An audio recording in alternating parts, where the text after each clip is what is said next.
Hello, friends. Welcome to another edition of Wisdom for Winning broadcast.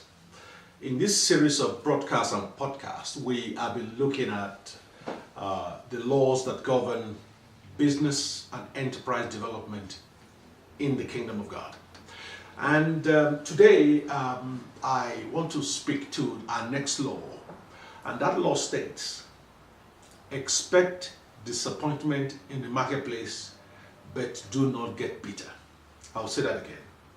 Expect disappointment in the marketplace, but do not get bitter.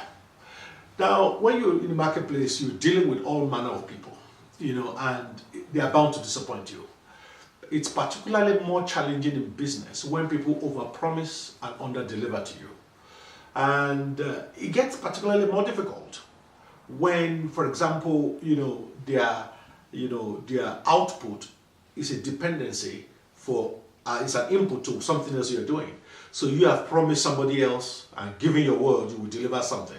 But somebody else who has given you their word fails. Therefore, you have to disappoint somebody else. That can really be upsetting. There will be betrayals, in the marketplace. People will undercut you. People will, dislike you, and all kinds of things. Expect that to happen in the marketplace. But what you mustn't do is get bitter. You don't have the time to get angry and bitter with people. You just need to constantly move forward in everything you do. Look forward.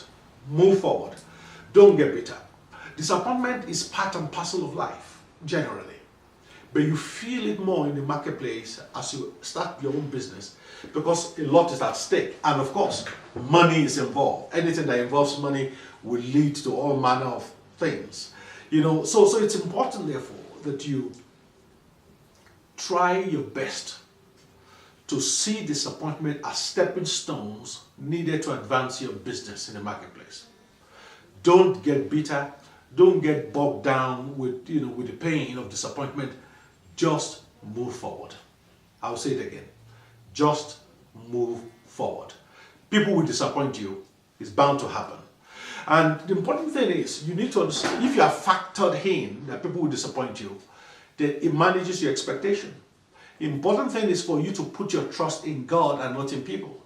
So if you look at our previous law, for example, I talked about how people exaggerate in the marketplace.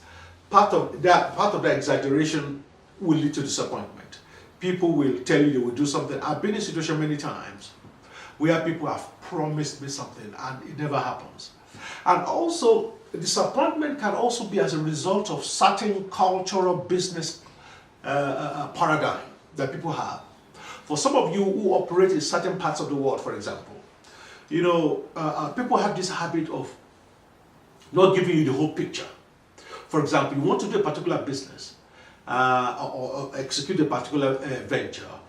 Let's say you need 10 things. You need to do 10 things to get that job done.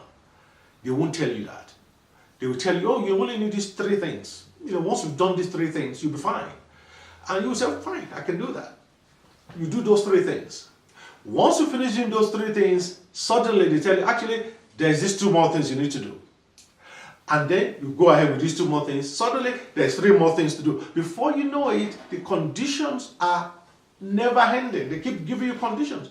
But by the time you realize the game they're playing, they've sucked you in so far.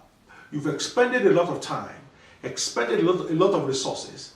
And sometimes going back becomes difficult for you, given how much you've already expended.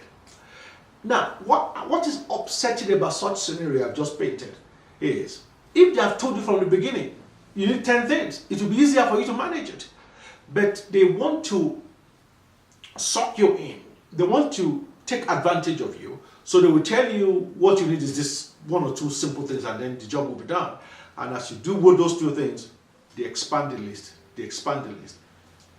You will face situations like this all the time in the marketplace. And therefore, you can be very angry with people. And many times you walk away losing money. I know many people who have lost a lot of money, in many ventures where they've tied money down and it never reached fruition. So it's important that you learn that disappointment will happen in the marketplace. But the key thing is I will advise you is this: Try to learn from each disappointment. Try to learn from each disappointment. Let me give you a practical example. If you do business in a place like Nigeria, and I'm using Nigeria as an example, but I'm sure this happens in many other countries as well. One of the challenges you will face, for example, is people ask you for a proposal. You know, a proposal, give me a proposal about a particular idea you have. And then what happens often is they will take your proposal and they will tell you, oh, sorry, we don't really need that idea. Or they will never even get back to you at all. And then what happens? 3, 6, 9 months down the line, you see them executing the ideas in your proposal without you benefiting from it. You know that they've stolen your idea.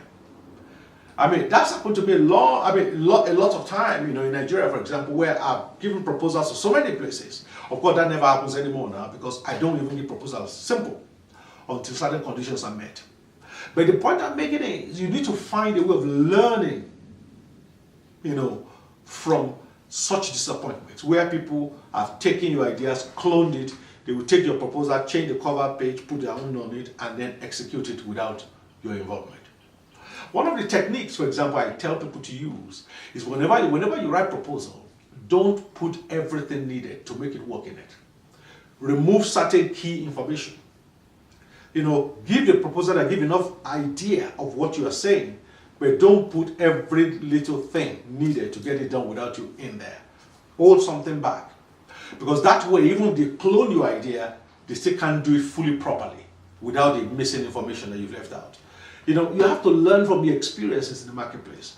Learning from the experience and not being bitter is a better use of your time, and it's a better response to the difficulty you are confronted with. That way you are looking forward, you are learning, and you are improving yourself.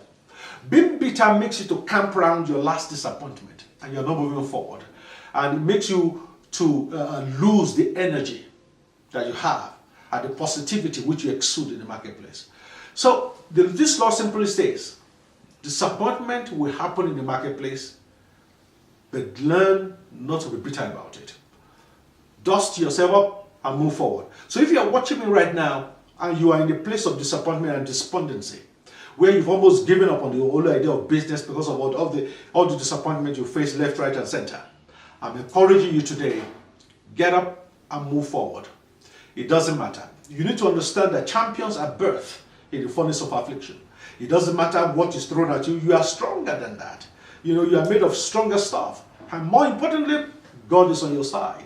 So God is counting and waiting on you to invade and reclaim the marketplace. So don't let a small thing like a disappointment or a betrayal to stop you from moving forward. So whatever you do, keep moving forward. So I will say the law again. Disappointment will happen in the marketplace, but don't get bitter about it. Get better. God bless you. Until I come your way again, keep winning.